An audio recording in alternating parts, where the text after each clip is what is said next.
এরম কি করে হতে পারে? বাকি সব কোম্পানিজ আমাদের থেকে শেয়ার কি করে নিতে পারে? এরা সবাই মালহোত্রা পরিবারের পার্টনার্স না? আমাদের তো কিছুই থাকবে না। আমি আগেই বলেছিলাম মালহোত্রা পরিবার আজ যেখানে পৌঁছেছে তা শুধু পূজা আর আমার ছেলের জন্যই সম্ভব হয়েছে। আমার ছেলেই যে এদের সমস্ত ডিল পাইয়ে দিয়েছিল, এদের এগ্রিমেন্টস করিয়েছিল। শুধু এতটাই নয়, আমাদের অন্যান্য কোম্পানিগুলো থেকেও এগ্রিমেন্টস করিয়েছিল। আর এই সমস্ত কাজ আমার ছেলে অর্জুন করেছিল। মাঝি, ঠাকুমা, মনে হচ্ছে মালহোত্রা পরিবারের নাম পরিচয় কিছুই থাকবে না আর। মিস্টার কাপুর, আপনি এটা কিভাবে করতে পারলেন? আমাদের অনেক ক্ষতি হয়ে যাবে। আমরা কিছুক্ষণেই পথে নেমে যাব। প্লিজ, হ্যাঁ, এমনটা করবেন না। আজ তোমরা সবাই মিলে যে ধরনের ব্যবহার আমার বাবা আমার মায়ের সাথে করেছো, তার জন্য তো এই শাস্তি খুবই কম। আজ তোমাদের সাথে যা কিছু হয়েছে না, তার দায়িত্ব শুধু তোমাদের, অর্জুন না। আমি তো শুধু আপনাদের খুশিতে সামিল হতে এসেছিলাম, কিন্তু আমি জানতাম না আপনারা কতটা নিচ ছেড়ে দেখাবেন।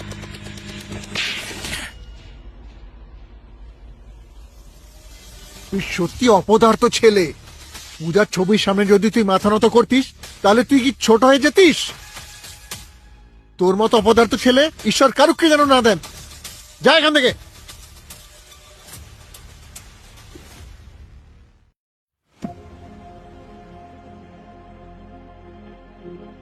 আমাকে প্লিজ ক্ষমা করে দিন, আর আমাকে ভুল সংশোধনের জন্য একটা সুযোগ দিন।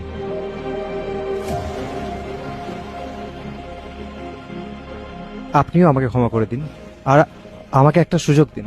তুমি যে আমার মাকে অসম্মান করেছো আর আমার বাবাকে যে ইনসাল্ট করেছো, তোমাকে তো আমি জীবনে কখনোই ক্ষমা করব না। বাবা অর্জুন, এত কঠোর হয়েও না। আমরা তো সবাই একই পরিবারের। আমি নিজে তোমার সামনে মাথা নত করছি।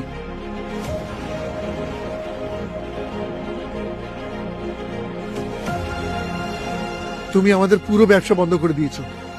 এখন আমরা কি করব? প্লিজ বাবা, এমন করো না। আমাদের ক্ষমা করে দাও প্লিজ। তুমি এই পরিবারের রক্ত, অর্জুন। তুমি এরম কিরম ভাবে করতে পারো? আমি তোমার আগে হাত জুড়ছি, প্লিজ আমাদের ক্ষমা করে দাও। পরিবার পরিবার কি এমনই হয়? আজ আপনারা আমার সামনে এই জন্য মাথা নত করছেন না যে আমি এই বাড়ির রক্ত, বরং আপনারা আমার চেয়ারের সামনে মাথা নত করছেন, আমার পজিশনের সামনে মাথা নত করছেন। কারণ আমি হলাম কাপুরস গ্রুপের চেয়ারম্যান, তাই আপনারা আমার সামনে মাথা নত করছেন। আদিত্য বেটা, অর্জুনকে একটু বুঝিয়ে বলো। আমি জানি তুমি এটা করতে পারো না। তুমি কি আমাদের একটা সুযোগও দেবে না? আমাদের শুধু একটা সুযোগ দাও প্লিজ। যদি আমাদের জন্য না হয়, প্লিজ পূজার জন্য করে দাও। পূজার জন্য? বাহ, কিন্তু এখন কিছুক্ষণ আগেই তো আপনারা তাকে মালহোত্রা পরিবার থেকে বের করে দিলেন। তো আমি মালহোত্রা পরিবারকে কেন সাহায্য করব? আপনারাই বলুন। এই বাড়িতে আমার পূজার জন্য না কখনো জায়গা ছিল, না কখনো হতে পারে। অর্জুন দাদু ভাই, পূজার জন্য না হয় তোমার দিদার জন্য তো একটা সুযোগ দিতেই পারো। দিদিমা, আমার মা বাবা ছাড়া কে হন আপনারা? আমি তো চিনি না আপনাদের। মনে হচ্ছে সব শেষ হয়ে গেছে।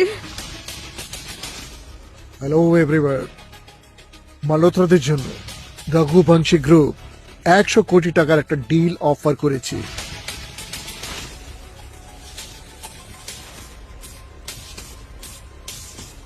Happy birthday, congratulations to grandma Malhotra. Raghuvanshi group গ্র্যান্ডমাকে তার 70তম জন্মদিনের শুভেচ্ছা জানিয়েছে। রঘুবংশী গ্রুপ? আগে হ্যাঁ ম্যানেজার সিনহা, এসব কেন? ম্যাডাম, আমি মিস বানি রঘুবংশী গ্রুপের সিইওর তরফ থেকে জন্মদিনের শুভেচ্ছা জানাতে এসেছি। এটা আপনার জন্য 100 কোটি টাকার একটা ইনভেস্টমেন্ট ডিল, আর এটা আপনাদের কোম্পানিতে ইনভেস্ট করবে। কি? রঘুবংশী গ্রুপ এত বড় উপহার পাঠিয়েছে? Thank you so much. তার মানে কাপুর গ্রুপ চাইলেও আমাদের ধ্বংস করতে পারবে না। এটা কিভাবে সম্ভব হতে পারে? রঘুবংশী গ্রুপ 100 করোড়ের ডিল দিয়ে দিল, তাও কাপুরদের সাহায্য ছাড়াই। আগে হ্যাঁ, এই উপহার রঘুবংশী গ্রুপ মালহোত্রা গ্রুপের জন্য পাঠিয়েছে। এই বাণী এই সমস্ত কি করছে? কিন্তু বাণী রঘুবংশী তো আমাদের চেনেও না। ঠাকুমা, আমি একবার বাণী রঘুবংশীকে একটি পার্টিতে দেখেছিলাম। সেও আমার দিকে ভালোবাসার দৃষ্টি তাকিয়েছিল। আচ্ছা, আমার মনে হয় যে বাণী প্রথম দেখাতে আমার প্রেমে পড়ে গেছে, আর সেই জন্য এসব করছে। বাবা, দেখলে আমার জিশান কত যোগ্য। শহরের এত নামকরা বিজনেস ওমেন প্রথম দেখাতেই জিশানের প্রেমে পড়ে গেছে। অবশ্যই জিশান, তুমি একদম বাবার মতো হয়েছো, আমি গর্বিত। ড্যাড, এটা কি সত্যি? বাণী রঘুবংশী কি সত্যি জিশানের প্রতি ইন্টারেস্টেড? এরা যা ভাবছে এদের ভাবতে দাও, এদেরকে এটা ভেবে সুখে থাকতে দাও বাবা। চুপ করো, আমাদের উন্নতি দেখে হিংসা করো না। আমি স্পষ্ট দেখতে পাচ্ছি যে বাণী রঘুবংশী আমাদের জিশানের প্রেমে পাগল। সেই জন্যই তো 100 কোটির বিজনেস ডিল পাঠিয়েছে। ঠাকুমা একদম ঠিক কথা বলেছেন। এখানে শুধু আমারই একমাত্র ওনার সঙ্গে দেখা হয়েছে, শুধু আমরা দুজনে একে অপরকে চিনি। জিশান, তুমি কি শিওর যে কোটি কোটি টাকার মালিক সে সত্যি তোমাকে পছন্দ করে? আর নয়তো কি, পার্টিতে তার সাথে আমারই তো দেখা হয়েছিল। আজ সে যা করেছে তা সবই আপনাদের সামনেই রয়েছে। একদম ঠিক বলেছে আমার নাতি। জিশানকে বাণী পছন্দ করে, তা নয় তো কি তোমাকে পছন্দ করবে? 40-45 বছর বয়সী লোককে? হ্যাঁ, সেরকম। আঙ্কেল, আপনিও না, কি যে বলেন। বাণী রঘুবংশী কি আলাদা লেভেলের, আর আপনার কি লেভেল? আমার মনে হয় এই ধরনের কথা বলার আগে আপনার একটু ভাবা উচিত। তো বাণীর মতো একজন বিজনেস কুইন কোনো আঙ্কেলের প্রেমে পড়বে? How disgusting! কি তোমাকে এখনো মনে হয় যে বানু রঘুবংশী তোমার মতন লোককে পছন্দ করবে? একটা 40-45 বছরের বুড়ো থেকে? কখনো গিয়ে নিজের মুখটাও দেখেছো তুমি? কিছু মনে করো না, বাণী যদি ইন্টারেস্টেড হয় তাহলে সে তোমার ছেলে অর্জুনের প্রতি হবে, তোমার প্রতি নয়। এটা আপনি এত বিশ্বাসের সাথে কিভাবে বলতে পারেন? আপনার মতো লোক বাণী রঘুবংশীর সামনে দাঁড়ানোর যোগ্য নয়। আমি আপনাকে বলছি, এক্ষুনি ইনার কাছে ক্ষমা চান, নাহলে আমি দেখিয়ে দেবো আমি কি করতে পারি। এটা একদম ঠিক বলেছেন আপনি। আঙ্কেল, মাথা নত করো আর ক্ষমা চাও। ক্ষমা চাও? তো ঠিক আছে, আমি এখনই কল করছি বাণী রঘুবংশীকে, তারপরে দেখা যাক কে মাথা নত করে, আমি না তোমরা। কাকে ফোন করবে? তুমি বাণী রঘুবংশীকে অপমান করেছো, তোমার কিছুই হবে না। তোমার বসকে, অর্থাৎ বাণী রঘুবংশীকে। কি বললে তুমি?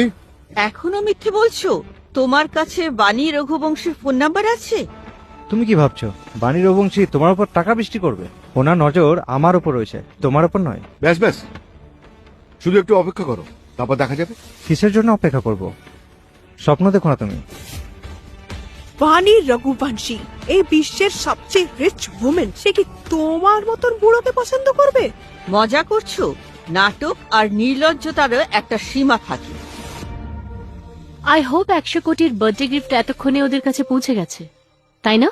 Yes ma'am. তোমার শাশুড়ি তো আমার বার্থডে গিফট অ্যাকসেপ্ট করে নিয়েছে, কিন্তু আমি জানি না যে তুমি কতদিন আমার অফার এড়িয়ে চলবে।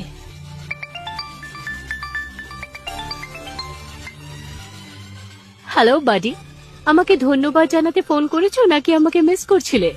ধন্যবাদ? হ্যাঁ, আমার মনে হয় তোমার নিজে এসে দেখে নেওয়া উচিত। কি?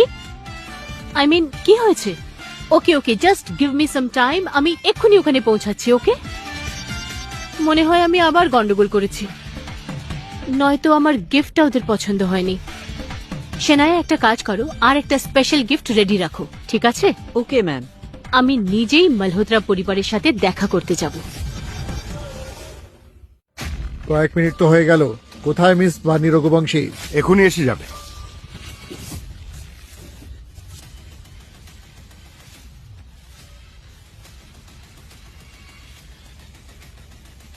কি চলছেটা কি এখানে?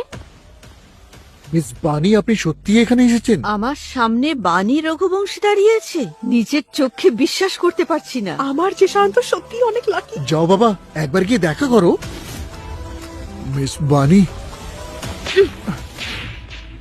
আমি তোমাকে এখানে গিফট নিয়ে পাঠিয়েছিলাম, এই জন্য নয় যে তুমি মিস্টার আদিত্য কাপুরের অপমান করো। Very sorry madam.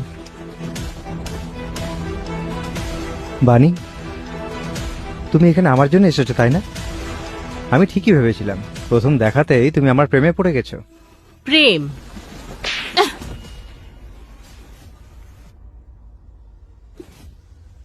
তুমি কে যে আমি তোমার প্রেমে পড়বো? যদি জিশান নয় তাহলে কার জন্য? আরে 100 কোটি ডিল কিসের জন্য পাঠিয়েছো তুমি? বাডি আই এম সো সরি। আমি তো শুধু তোমার জন্য এইসব করেছি। আমি জানতাম না যে এখানে এত বড় তামাশা শুরু হয়ে যাবে। It's okay. তাহলে এখন কি ভেবেছো তুমি আমাকে বিয়ে করার ব্যাপারে?